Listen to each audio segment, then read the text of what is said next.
Ladies and gentlemen, we are now boarding Group A. Please have your boarding passes ready to scan. If your phone is cracked, old, or was chewed up by your Chihuahua travel companion, please refrain from holding up the line. And instead, simply go to Verizon and trade in any phone in any condition from one of their top brands for the new Samsung Galaxy S25 Plus with Galaxy AI on Unlimited Ultimate and a watch or tab. Also, on them. Service plan required for watch or tab. Trade-in and additional terms apply. See Verizon.com for details.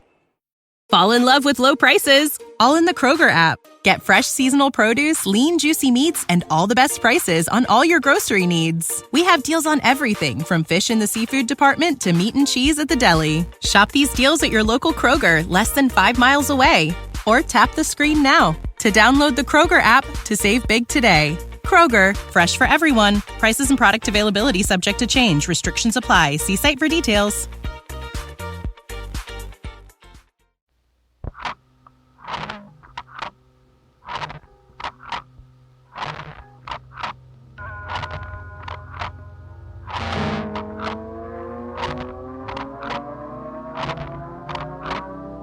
This is the Berman Project.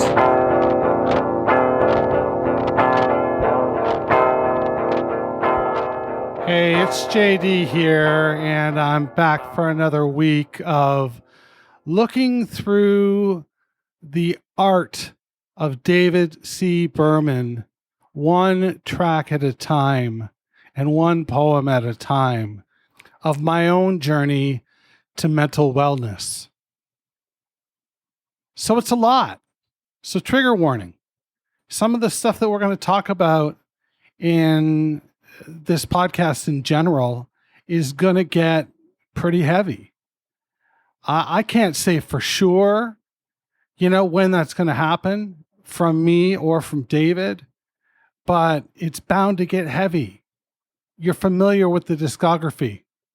You're familiar with the year and day that David Berman no longer existed, having taken his own life after just a hellacious journey. And we're going to talk about it all. So there's that. I hope you are well, first and foremost. I am doing okay. I'm due to get my second booster soon. That's, good. But what I am doing that's really annoying right now, it's starting to get very annoying. And I don't know how to get out of the thought trap that is, trapping me from going to get my lab work done. My doctor has been trying to get me to go since February, and I have not went. And one of the drugs I'm on has to be monitored. It has to, they have to look at it every once in a while where you're sitting. And it's just a dumb fucking move. The lab is down the street from me. It's easy. I don't know. Do any of you suffer with this? Like, absolutely, it's very real. This isn't just me being lazy. There is something that is keeping me from, performing at an optimal level in daily, daily acts of daily normalcy, having a shower. I won't get into that. You don't need to know. JD might be a little stinky. He's not. But I have trouble with that. I have big trouble with that. There's a myriad of other examples I could give you, but I'm just curious if anybody else suffers from that. And it is suffering. I want to say I'm marching, towards some sort of reevaluation with my therapist, but we haven't got there yet. We're not there yet. And it's like, do you go through the period of therapy where you get tired of your therapist, thinking that it's just not happening quickly enough? It's like, it's only weekly.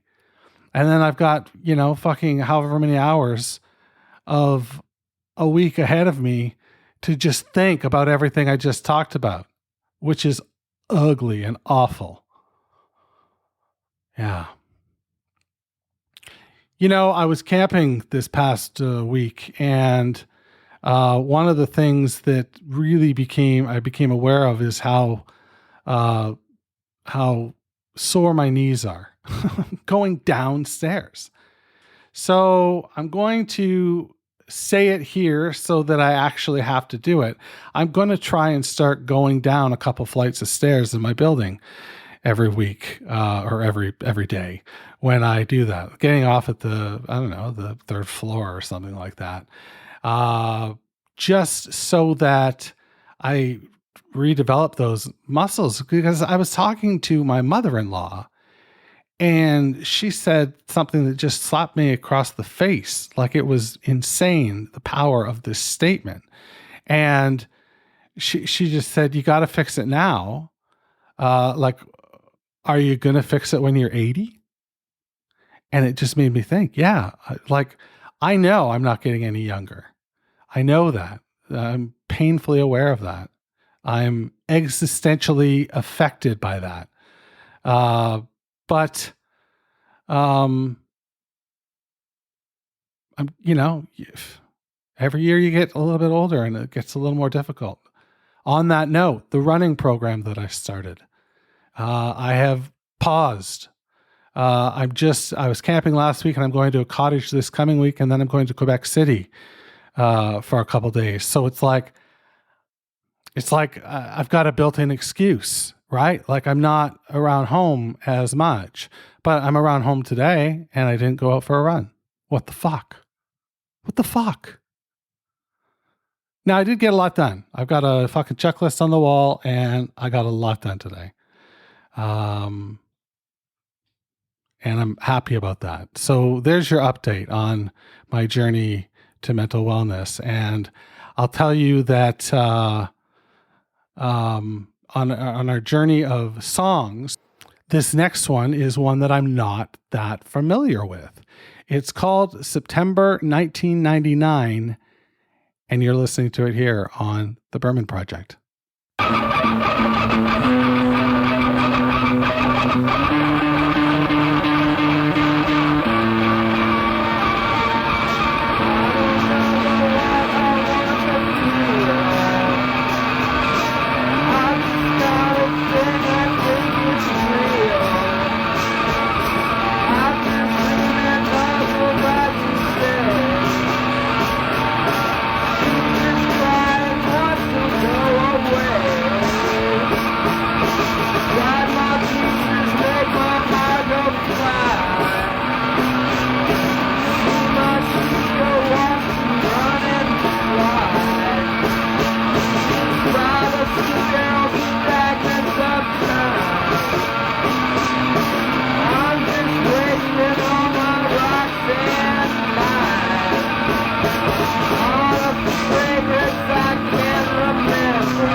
Whoa. That, I know why I'm not familiar with that. That is not my favorite thing that I've heard. That is not my favorite song. I don't mean to be disrespectful. Sorry. That is not my favorite song I've heard. I get it, I think. Remember, uncool and underqualified. There's some futuristic sounds going on. Remember, this is a decade before 1999.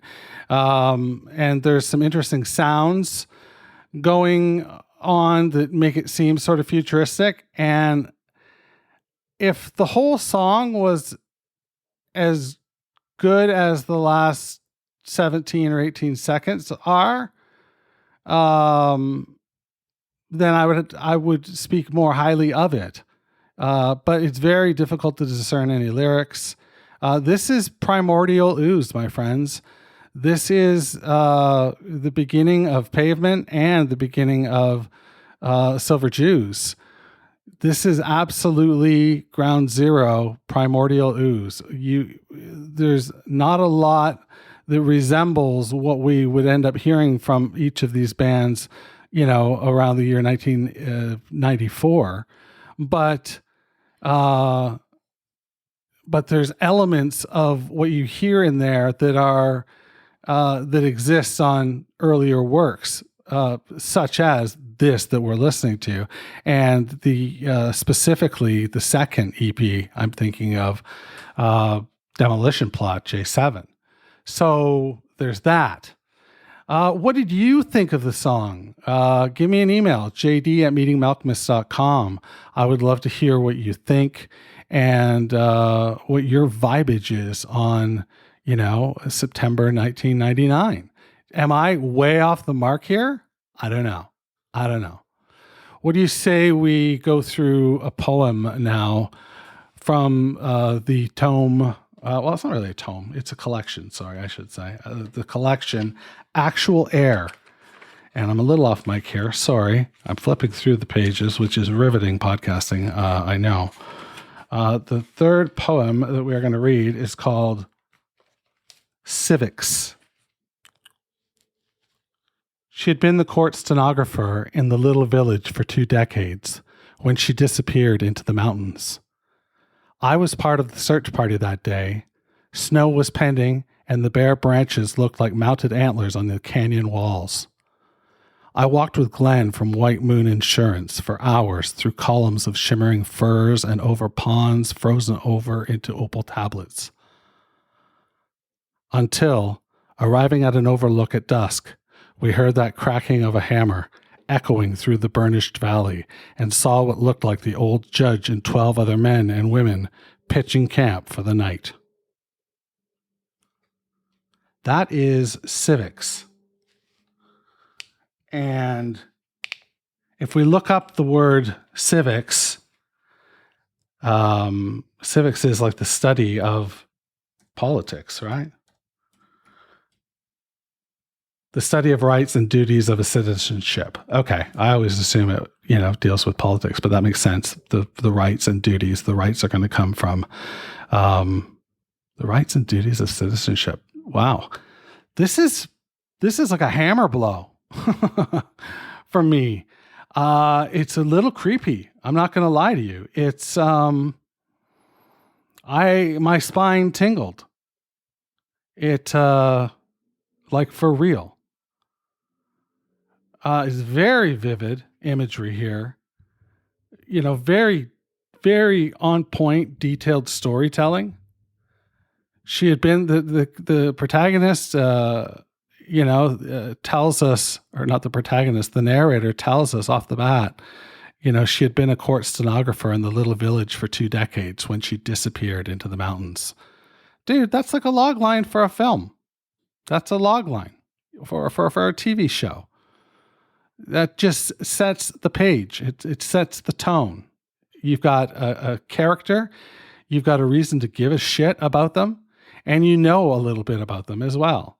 So is it an odd little village they're in? I don't know.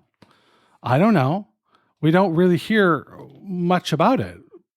We hear from the narrator now, again, that he was part of a search party that day. This is gorgeous. Snow was pending and the bare branches looked like mounted antlers on the canyon walls. That is lyrical. That is lyrical with its meter. It is just gorgeous. And I like this poem. Do you fucking get it yet? And then the narrator tells us again that now that he's told us what he was doing, he tells us who he's with and gives us a bit more information about Glenn. Tells us that he's from White Moon Insurance. They searched for hours, and then we get another gorgeous image through columns of shimmering firs and over ponds frozen into opal tables. Nice. Nicely done. Now, the sentence continues into the next paragraph. So it's structured interestingly because the next, there's no punctuation at the end of that sentence if you're looking at it. And you can find it on PDF if you Google for it, if you want to see it as good old JD reads it to you. That's cool. But if you're out mowing the lawn or something like that, then, I understand. Okay, so it's set up that we go from over pawns into opal tables until, arriving at an overlook at dusk, we hear the cracking of a hammer. Echoing, now there's no punctuation there, so I'm pausing too long. Cracking of a hammer echoing through the burnished valleys, and saw what looks like the old judge and 12 other men and women pitching camp for the night. So this creates a mystery to me. This, suddenly there's a mystery, and that mystery is what in the fuck, or who in the fuck has offed the stenographer, the court stenographer. Who has taken her, and where have they taken her? And in the end, is that like some sort of jury and judge? Well, clearly it is a judge, but is it a jury? Because David specifies that 12 other men and women, and they're pitching camp for the night. So are they about to embark on a discussion of what happened to the court stenographer? Do they know? And they're, charging somebody or trying somebody? Or is this a matter of, they're getting together to try and figure out what the hell to do? There's somebody loose in our town that is kidnapping people. I don't know. It's structurally interesting. It's the imagery is peppered in there like a fine chef would do when they're getting ready to, hand off the meal for the last time out the window. It is just gorgeous imagery, in my opinion, even though it's sparse. And then the rest of it is a interesting story, isn't it? It's sort of this fascinating story that, like, what the fuck? I don't know. I much preferred the poem this week to the song. What do you think? Send me an email, jd@meetingmalkmus.com, and let me know. By the way, I've got a link tree now, and that link tree leads to all the different links for subscribing to the podcast. So it's just the best way to get it. Just go to Linktree / actually, it's all fucked, isn't it? Yeah, it is. Link tr.ee / The Berman Project. If one person does that, I will be blown away, because that's a real funny ask. Anyway, check that shit out. That's where you get the podcast if you're not subscribing. If you're just finding us now, and why I say us, I don't know, other than my negative self-talk is virtually another person. Secretly, the reason I'm wishing to lose weight is I'm hoping that, I'm going to sweat out this fucking dark voice that just won't subside in my head ever. It's relentless. And sometimes, just getting out of bed is tough. So there's that. That's what I have for you this week. Please go to thebermanproject.xyz, take a look at it, and tell me what I can do to make it better, more helpful. Not just a fucking stupid landing page or whatever. That would be real helpful. Like, is there any way to have like a community on there? You know, I don't know. If you're familiar with Wix, let me know. But in the interim, please, my friends, wash those goddamn hands and be curious. The Berman Project is a production of Duvra Podcasts and Such. You can find out more about the show at www.thebermanproject.xyz. That's right, I'm fucking Canadian. I'm also social. Find me on Twitter, Instagram, and all the rest at Berman Project.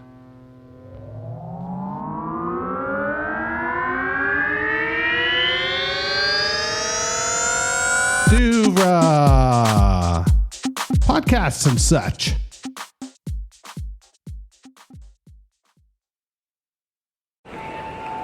Ladies and gentlemen, we are now boarding Group A. Please have your boarding passes ready to scan. If your phone is cracked, old, or was chewed up by your Chihuahua travel companion, please refrain from holding up the line. And instead, simply go to Verizon and trade in any phone in any condition from one of their top brands for the new Samsung Galaxy S25 Plus with Galaxy AI on Unlimited Ultimate and a watch or tab. Also on them. Service plan required for watch or tab. Trade-in and additional terms apply. See Verizon.com for details. At Kroger, an annual Boost membership just got even better. Now you can choose from Disney Plus with ads, Hulu with ads, or ESPN Plus on us when you sign up. Plus, enjoy unlimited free delivery, double fuel points, exclusive offers, and free items. Sign up for a Boost membership today. It's an easier way to save, including new streaming options to relax with while we deliver your groceries. Kroger, fresh for everyone. Restrictions apply. See site for details.